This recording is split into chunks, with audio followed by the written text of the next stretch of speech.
Elon Musk ကကျွန်တော် interview တစ်ခုမှာပြော过တယ်လူတွေသေသွားကြတယ်တက်တည်ကြီးပြီးသေသွားကြတယ်ဒါပေမဲ့သူတို့အတွေးခေါ်တွေဘယ်တော့မှမပြောင်းလဲဘူးthey just don't change so အဲ့တော့ဘာလို့မပြောင်းလဲကြတာလဲပေါ့နော်သူတို့ရဲ့အတွေးခေါ်တွေ user တွေမပြောင်းလဲကြဘူးသေသွားကြတယ်ပေါ့နော်ဆိုတော့သူကတော့နိုင်ငံရေးနယ်ပယ်နဲ့ထည့်ပြောတာပေါ့နော်နိုင်ငံရေးနယ်ပယ်မှာခုန minimum age နဲ့ maximum age ကြားကလူသတ်မှတ်ထားတဲ့အရာမှာပေါ့များသောအားဖြင့် political ဘိုင်းမှာတက်ကြီးတော်များကနေရာယူထားကြတော့သူတို့ရဲ့အတွေးခေါ်တွေပြောင်းလဲဖို့အကြောင်းပြောပြမှာကျွန်တော်တော့အဓိကပြောချင်တာကဒီမှာလူတွေရဲ့အတွေးခေါ်ယူတာအကြောင်းအဓိကကျွန်တော်ရဲ့ personal အမြင်ပြောတာပါကျွန်တော်ဒီကကြားခဲ့တွေ့ကြရတယ်လူတွေရဲ့ကျွန်တော်မြင်ခဲ့ကြားခဲ့ရတဲ့လူတွေရဲ့user တွေအဓိကပြောမှာပေါ့နော်အဲ့တော့လူတွေအများကြီးရှိရတယ်တိုင်းပြည်တစ်ခုမှာပေါ့နော်တိုင်းပြည်တစ်ခုမှာလူတွေအများကြီးရှိရတယ်ခုနရွယ်စားဆိုင်မကြတော့အတွေ့ခေါ်ရည်လည်းမတွေ့ကြဘူးဒါပေမဲ့တိုင်းပြည်တစ်ခုအနေနဲ့ခြုံကြည့်မယ်ဆိုရင်တိုင်းပြည်တိုးတက်ဖို့ကအဓိကအရေးကြီးကိစ္စတစ်ခုဖြစ်တယ်ကမ္ဘာကြီးကနေ့စဉ်နဲ့များတိုးတက်ပြောင်းလဲကမ္ဘာကြီးမှာဝန်ဆောင်မှုတို့တိုင်းပြည်ရတယ်ကခင်မိတဲ့အယူဆတွေခင်မိတဲ့နည်းပညာတွေ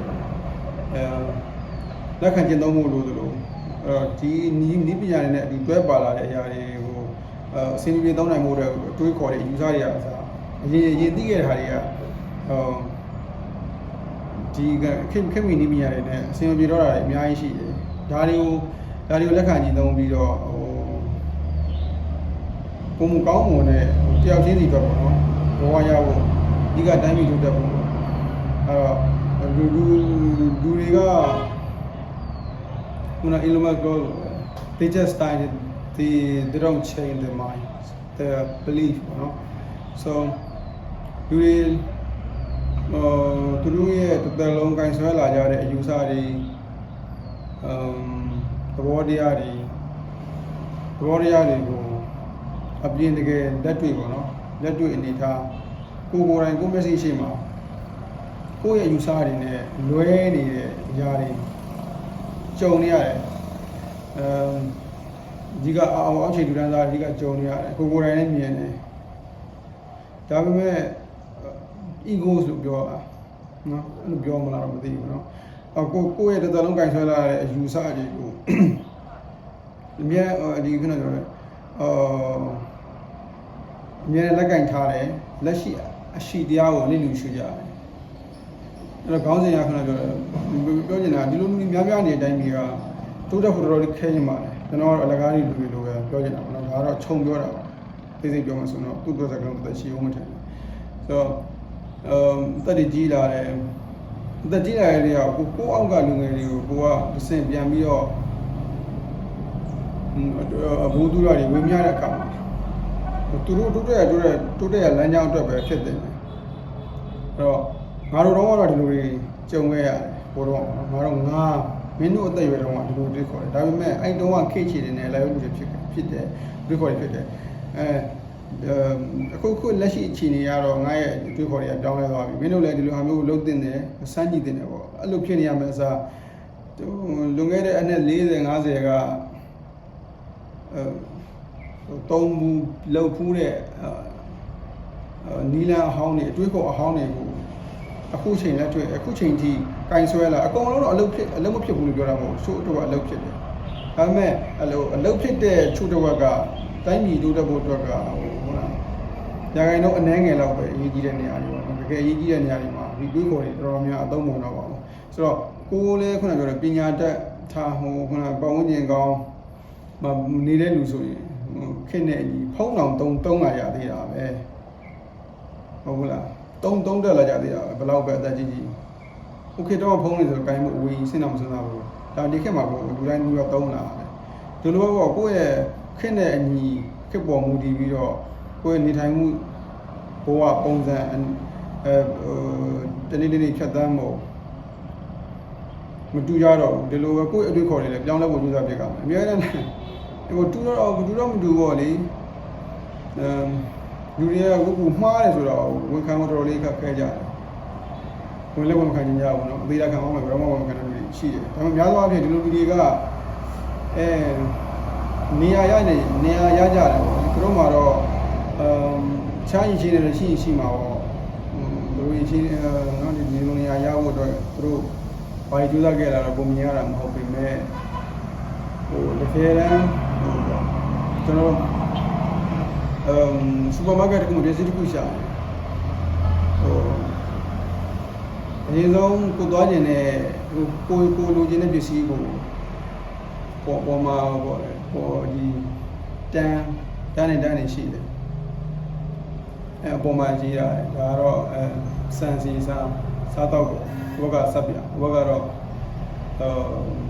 မဟုတ်ဘူးခေါင်းကြည့်ပြီးတော့မှဝင်ရတယ်ဝင်တဲ့ခါမှာလည်းဟိုများသောအားဖြင့်အနိကကြည့်တဲ့အခါမြင်ရခဲ့နောက်ကိုနည်းနည်းလေးဆုပ်ပြရအောင်မြင်ဝင်ရပိုကျပြီးတော့ပြပြသားဟိုထင်းထင်းဝင်မြင်ရတယ်ပေါ့ဒီပါလို့ကျွန်တော်ဆိုတော့အဲ့လိုပဲ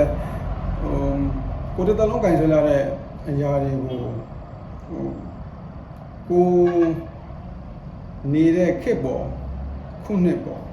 ခြားတိုင်းပြည်တွေမှာဖြစ်ပြနေရတယ်ပေါ့မူတည်ပြီးတော့ကိုလည်းမြင်နေရတာကိုယ့်ရဲ့ဟိုလက်ရှိကင်ဆွဲရတဲ့ခုန belief တွေခိုင်ချက်တွေနဲ့မကိုက်ညီဘူးဆိုရင်ချို့ရတယ်ပြောင်းလဲဖြစ်တာဒါမှကိုလည်းခက်မိတဲ့လူတယောက်အနေနဲ့ဟိုခက်ကြီးကိုမြင်နိုင်မှာပေါ့လေဟိုဒါမှလည်းခုနဟို Facebook တူပါပဲဘယ် social media platform မှာပြောသူ့မှာ algorithm တခုရှိတာအစားအသောက်ကြောင့်နားထောင်တယ်ကွာအစားအသောက်ကြောင့်မှကြားတယ်တခြားဟာမကြားဘူး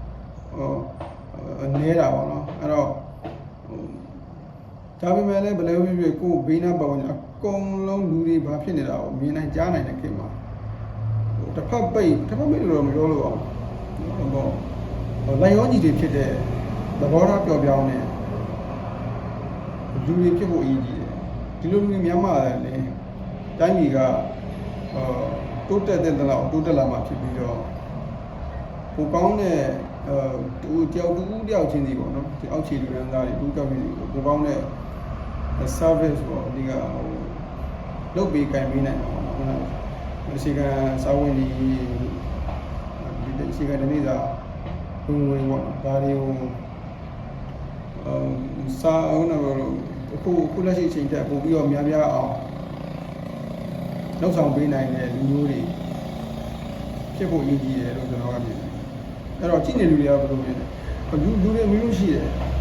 လူစားမျိုးရှိတယ်အဲ့တော့ဒါမှအချင်းရက်မတော်ဘူးခက်တွေရက်မတော်အားကြောင့်ဆိုလူတွေအများနဲ့လေ့လာနေကြတယ်ဆိုတော့အချက်ခက်မိတာဒါမှဒီအတွေးပေါ်ဟောင်းတွေကိုကင်ဆွဲပြီးတော့နေရာတစ်ခုရတဲ့လူတွေအလုပ်လုပ်တဲ့အခါဒီအတွေးပေါ်ဟောင်းတွေအလုပ်လုပ်ခုနနောက်ဆုံးပေါ်ခက်ကိုနေပညာတွေနဲ့တော့အမွေနဲ့လောက်ဆောင်မှုတွေလည်းလောက်လာတွေ့တယ် old school ပေါ့နော်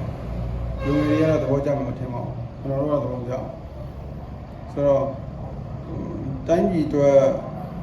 ထားကြည့်ကြပါလားအဲ့တော့ကိုယ့်အိမ်ကိုယ့်ပေါင်းခြင်းအတွက်ဒီကကိုယ့်အတွက်